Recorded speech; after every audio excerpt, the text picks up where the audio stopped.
Thought about that. That keeps me happy. By the way, I want to encourage you to stay healthy and all that you do. I don't know about you, but man, I tell you what, for a long time, I did not work out or eat healthy. And then my body changed. I started working out, especially working out my legs.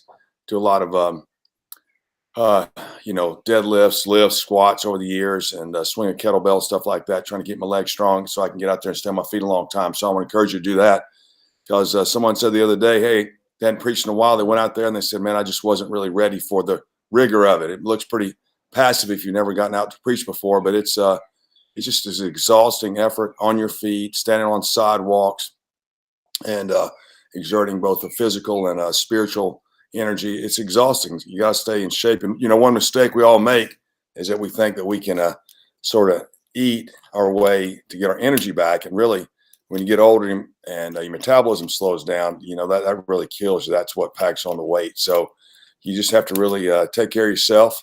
And so I'm excited to be here today with you. Hey, speaking of take care of yourself, we're excited. I've got some events to share, but I want to share some other things this morning. A couple of things that go on, other non-sporting events. This weekend, I saw a message from a Jason McGowan, my buddy, about preaching at North Myrtle Beach.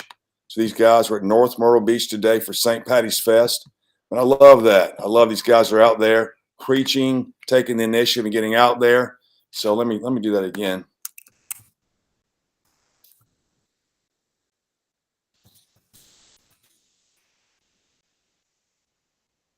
Do it that way.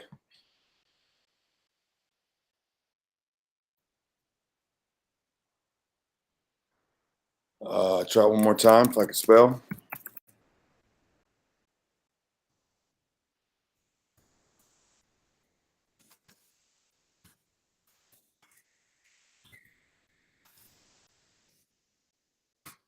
If you're on Facebook, you can check him out there and see. I love it. I love it, man. I love guys taking initiative and getting out there. Jason's old good friend of mine, and so he's out there with the crew from his church. And also, just speaking of North Myrtle Beach in general, Jason and Tim Hanley are hosting what we call a Gospel Invasion event. I'm going to throw that up there as well in Myrtle Beach. And this is, along with Ken White, the Gospel Cry, August 4 to 7. So I mean, get this on your calendar.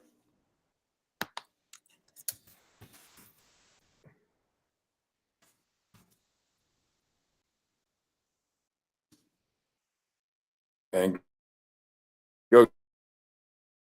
I love it. I love, honestly, once where there was the gospel is not preached and now it is preached. That's certainly something I believe in. We see that with the Apostle Paul to preach where there was, no foundation laid. Basically, while there's certainly churches in Myrtle Beach and other cities, still getting out there and going to a part of the city where the gospel is not being preached. I think that counts. So, man, I love it. I love Jason and the guys getting out there, Tim and Ken making a point to get out there and preach. So check out the Gospel Invasion if you're in the North or South Carolina area. And join those guys this summer in August to preach. By then, man, everybody be ready to get out of the house. They also, Ken and Tim, also want to show you this too. They have a thing called Soda City every week. They're on our emails, and we post this stuff out quite a bit. I'm not sure if you see it, but this is in Columbia every Saturday. And Ken and Tim are out there and their friends. There's a lot of people preaching in Columbia. They started preaching, and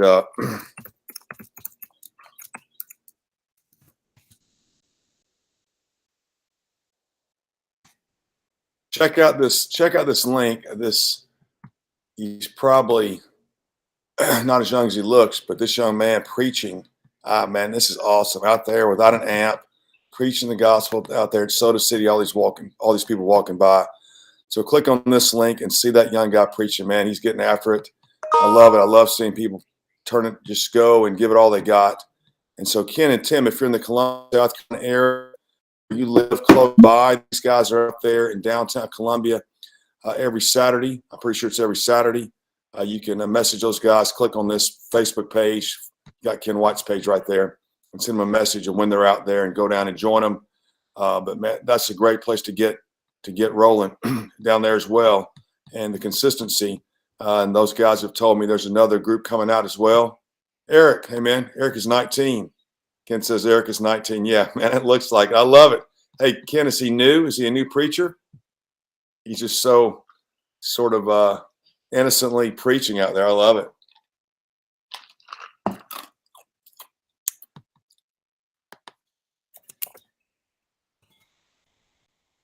See if you can hear me.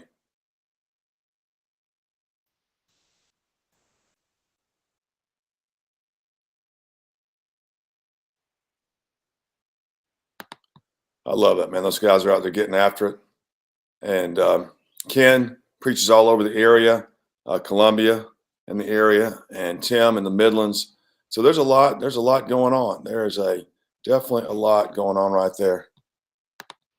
Ken says, third time to preach, man. I love it. Well, tell him good job, man. Tell Eric, keep it up. That's great. That's great. I love it. And I also want to show you, Ken went out and preached at the NCAA game. I'm going to find his post from that.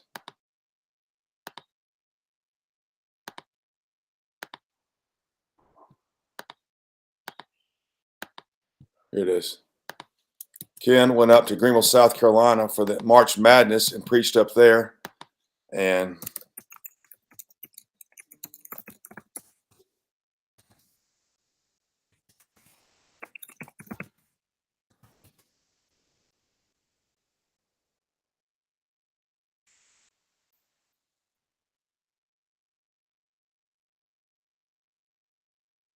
yeah, so Ken has been faithful for a long time. So he definitely went up to a March Madness game. We're talking about March Madness all month, I guess, until the Final Four is over. So check out his link there. Again, you see his Facebook link there. But check him out. His message from the game. He went up there faithful. The Lord is always with him, and did his kind of a miracle there with him. So man, check out his post. And again, if you're in the Greenville and the Columbia, South Carolina area, then contact Ken and Tim and go out and preach to those guys because they're faithful. What that means is they're out all the time, and they give you plenty of options and opportunities to get out and preach the gospel. If you're brand new, you can learn what to do, how to preach a multitude of places. Ken goes to rest stops and gas stations in addition to downtown Columbia. So you just get a variety of options. In other words, one thing that when you start to do this kind of work, you go like, where do I go? And so Ken's going to show you all the multitude of places where you can get besides a big event. So, and then, hey man, faith comes by hearing. People's ears work at the gas station. They work at the rest stop, and they work in downtown, and they work at the March Madness Arena. So Ken and Tim can show you what to do, and they're godly men of prayer and so forth. And they, you'll learn that as well. So check out Ken's post and pray for these guys as well. If you're not an evangelist, pray for them. Pray for Ken and his work. Ken and Tim and their work in the Columbia area as well. Good job, Ken. Also, I want to talk about March Madness, that Joe Henson was out. He was actually out in Friday. Let's see. Get the games right. Yeah. He was out today at the Dickies Arena in Fort Worth at the March Madness.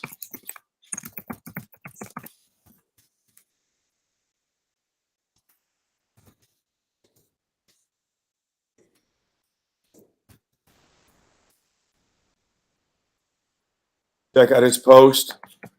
Again, if you're new to this and you are in that area, Dallas, Fort Worth, man, there's really a ton of guys out there. I know Joe, and man, gosh, over the years, we have had Super Bowls out there in Dallas, Fort Worth. I've done NBA stuff out there and Final Fours and MLB All-Star, I don't know if that's been there, but just a ton of stuff. I've been out there a lot. There's a ton of guys, especially located around Denton. So, when we had the first Super Bowl out there, let's see, we did 2009, we did Tampa and then Miami, and then went to 9-10. So 2011, we were in Dallas, and that was a great time. Anyway, so out there, those John Speed. John's been in this business a long, long time, and some other guys. And then you've got Tom Sadowski's out there. It's faithful. And so Joe's out there. Joe and now Will Dietrich's out there, and a bunch of other guys in Denton. Then you got Jeff Rose and his crew over there in Fort Worth starting a church, and just a lot of action out there. So if you're in that area and you want to start preaching or want to find guys that are preaching, contact Joe right here on this post and connect with them and get out there. They too preach at different places on UNT campus and downtown Denton and Fort Worth for the March Madness. And so lots of opportunities are presented here by these guys. And I know Joe well and getting to know Will well, and they're faithful men. So get out there and connect with them and preach the gospel with them. So Joe's out there today. Sounded like a lot was going on. So check out his post and see. So what else is happening? I want to share with you today. Let's see.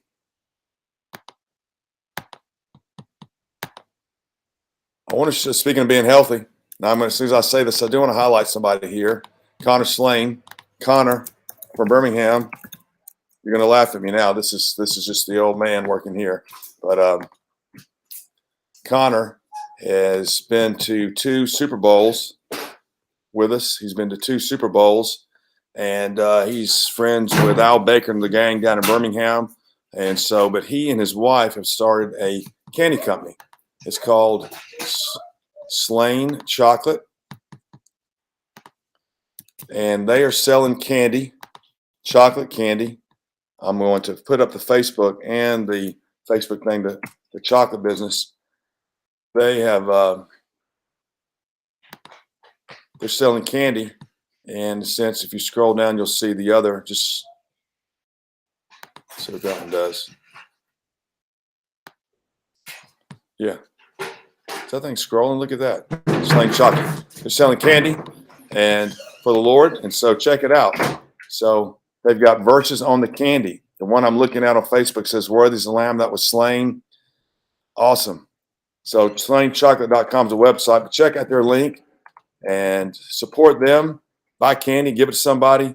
And I love that creativity. So check out that link by Connor. What else? David Day, man. David, yesterday, I'm going to send 2 messages on David Day. Y'all probably know David. He's on here a lot. But he, yesterday, a new guy, John Dawson, was down in Montgomery where David is. And they connected. And so David sent me a message. And I looked it up. I don't think I've ever seen his, he had a Facebook page that I wasn't really aware of. And so I wanted to put that out to you. Let's see.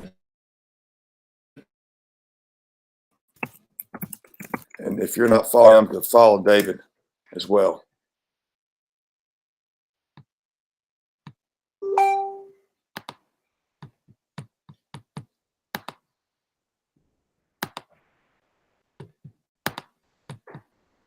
There you go.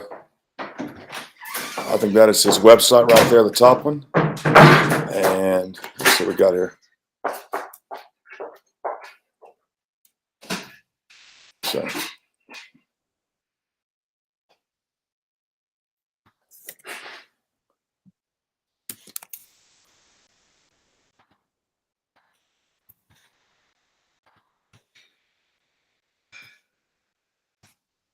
This works. There we go. There you go. Check out David there. He's a faithful guy in Montgomery, Alabama. He and John had a good night getting together. Made me thank him this morning.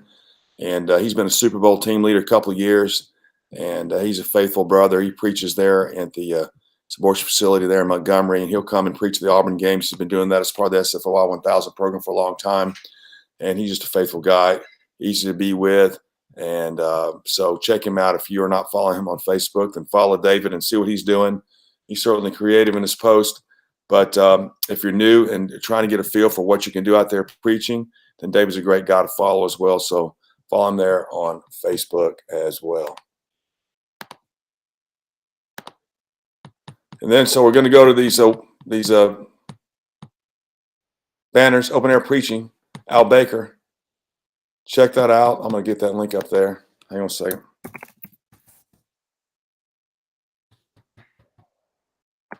Al and Dr. Kramadam are having a training up in the Jersey Shore. So if you guys live up in the Jersey area, then check that out. It's a street preaching conference. If you want to learn how to open air preach from Dr. Al Baker and Dr. Kramadam.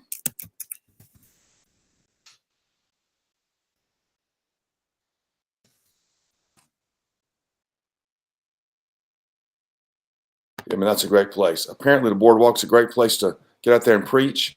They've been up there a couple of years and found a lot of people. It looks like these boardwalks are really good places. Lots of foot traffic to get out there and preach the gospel. So check out Al. That is on the May 26 to May 30. May 26 to May 30 on that banner. You can see it and check out that link. That'll take you to the details there. But Al Baker and those guys are doing that. That's a great spot to learn. Share these things with you as well. If you know somebody up in that area trying to get out, one reason I'm trying to highlight this is for you to share it with people, to get guys out, so the word can get out, dear friends. The word can get out. And then Heath in the middle, sermon preparation for open air preachers. We're starting to Keep Your Finger in the Text program. The 29th, Keep Your Finger in the Text, which if you don't know what it is simply an expository preaching program. It's not quite a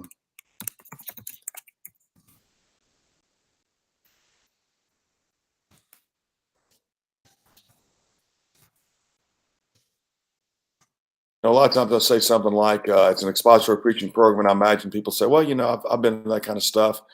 I know what it is. I think you ought to check it out, because what's happening here is here's the goal. The reason for the class, so to speak, is because of the goal, and the goal is to come in the text of Scripture to see what God is saying and connect that message, connect that text to the gospel. Really twofold things.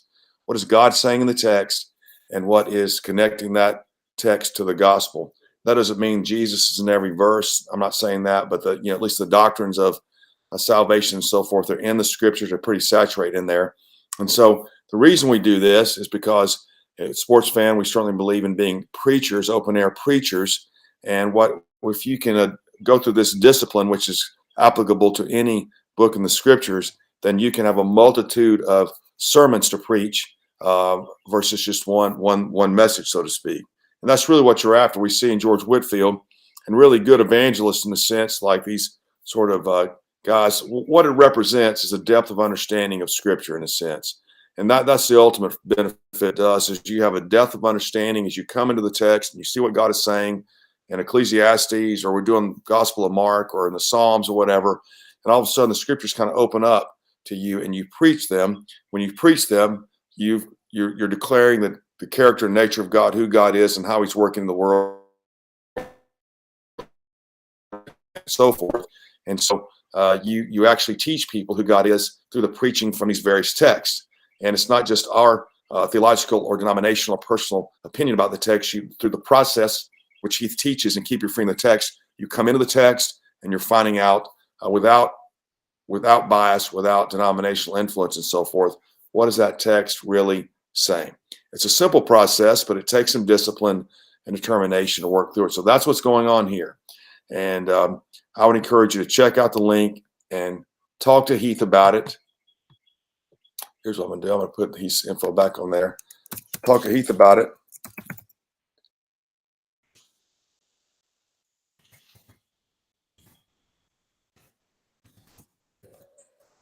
Come join the lesson. I think you'll find you've seen Heath on here with quite a few other evangelists who've been through the program, and they certainly enjoy it. So I would highly encourage you to contact Heath and talk to him about it. Honestly, Acts 6:4 being about the word of God and prayer. It's what Peter said for the work of the apostles. And that's really our work. Ultimately in evangelism, and you've probably heard me say this before, if you've heard me say anything, it's the work of the evangelist is a repetitive work. And to me, it's a work of depth. So in other words, we have a single topic, if you will, the person and work of Christ, and we preach Him repeatedly in the same place in different places, itinerating.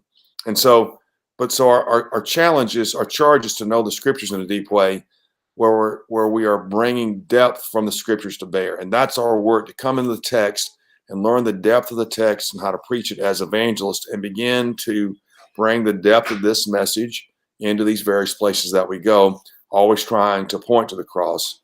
And as we preach with the presumption that we're looking for lost souls, also they're Christians in the crowd who are edified by the message as well. And I believe, certainly, like I just said, this helps us mature in our faith, mature as preachers and so forth. So this is our work, delving into the depth of the text, knowing the context, knowing different books of the Bible, stuff like that. So that's really, in a sense, our life's work, learning the scriptures and then combining that with prayer and then going and preaching it. It's kind of that simple. I think over the years of trying to explain, what we're doing here at Sports Fan and with the Whitfield program, I finally got down to say, hey, listen, do you want to preach the gospel, preach the Bible in the open air for 4 hours a day? That's essentially what we're doing. And our preparation time is learning the text and praying and coming out there with our preparation and prayer life and preaching for 4 hours a day, basically 5-6 days a week. That's what an evangelist does. That's what Whitfield did, 18,000 sermons up and down the east coast of the colonies.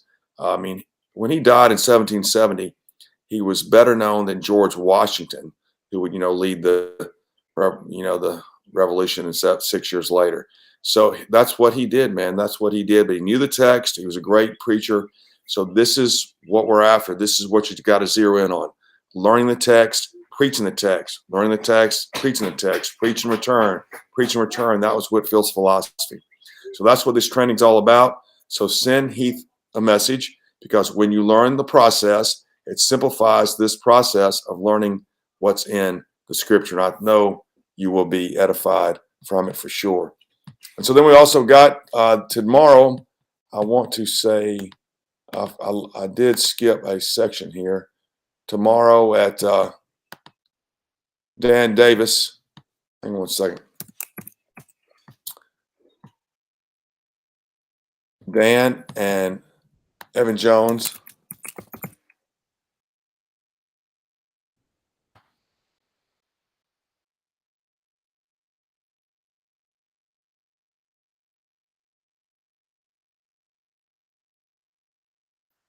are preaching at the game in Milwaukee. Preaching at the game in Milwaukee. So there's a game tomorrow. Doors open 3:40.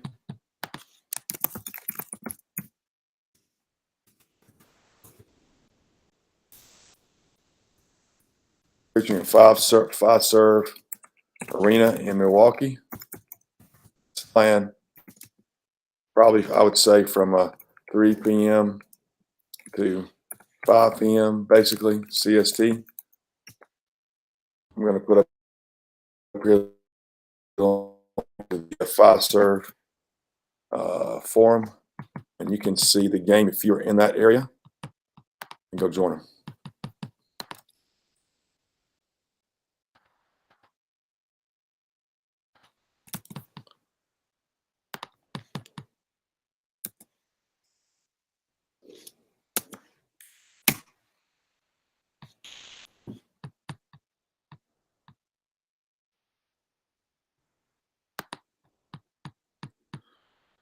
All right, man. 3:30 tomorrow. Let's see.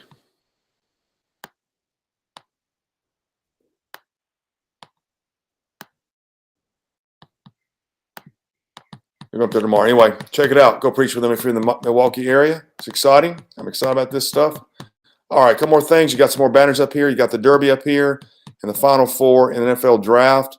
These banners have links on them. The Final Four in New Orleans after next weekend. Next weekend is the final weekend before the Final Four. So it looks like 10 or 11 of us are going to be in New Orleans for the Final Four. I'm excited about that because I love having lots of guys out preaching. As I've said before, New Orleans is a great place to preach. You've got you're going to have the French Quarter. You're going to have the stadium on Saturday and Monday. The French Quarter all the time. You've got the March Music Madness on on Friday, Saturday, and Sunday.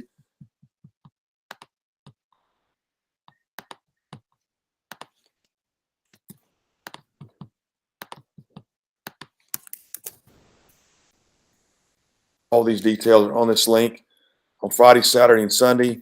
And you're going to have the Fan Fest at Morale Convention Center. So you got quite a bit going on to attract fans down there to the Final Four. So if you want to go, contact me. I'd love to have you join us all 4 days. This kind of thing, just kind of like the Super Bowl. You spend 4 days together, preaching together, staying in a house together.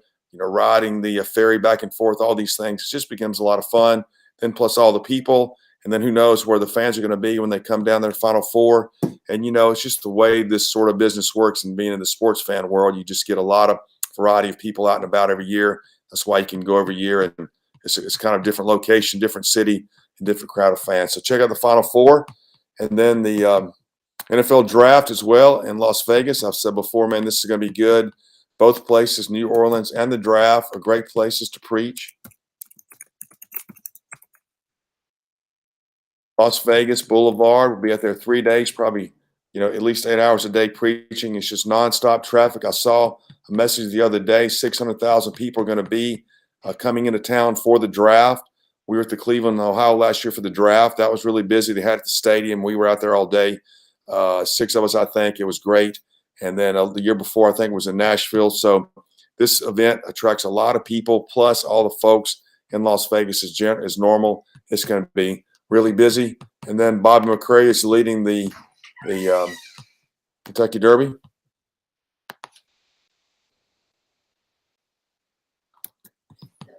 Oh, no. I think so.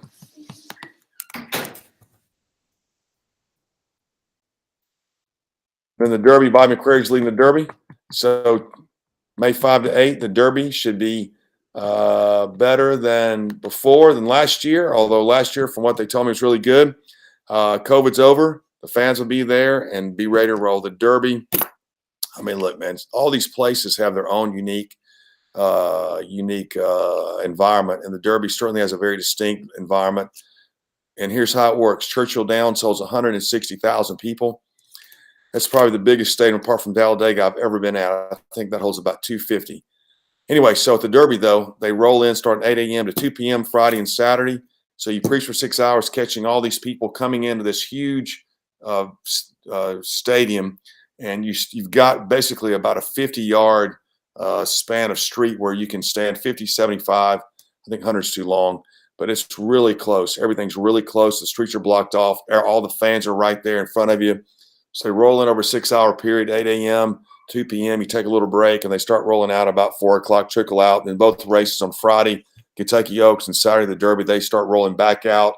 What took 6 hours going in takes about 3 hours coming out, and they're certainly a different attitude coming out after having drank all day.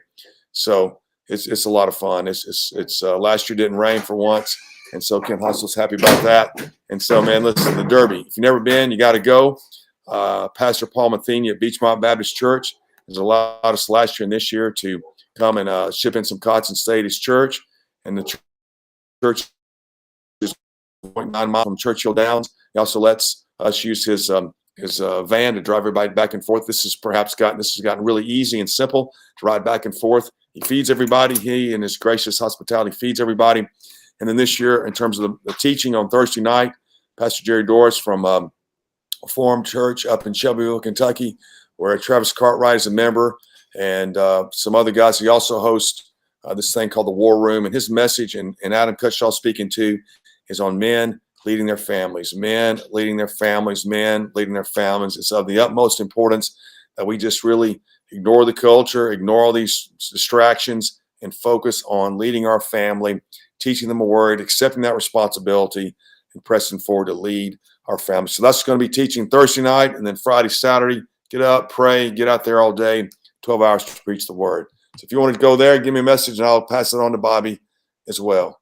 Hey, listen, friends, it's a great day. Next weekend, there are 4 cities hosting games: San Francisco, San Antonio, Chicago, and Philadelphia. I think Bruce McDowell is going to go to Philadelphia. So if you are in these other cities, San Antonio, San Francisco, or Chicago, send me a message if you can go up there and preach. And there'll be 2 sessions at each city. So that means either Thursday and Saturday or Friday and Sunday. They give you 2 shots at preaching the fans going in. And by that time, we're winding this March Madness down to 16 teams, the first Thursday and Friday, and then 8 teams after Sunday. And so there should be a lot of fans out there in the street as this thing narrows down to the final 4 teams coming down to New Orleans. So send me a message. Our friends, listen, life is but a vapor. Get out there and preach the gospel.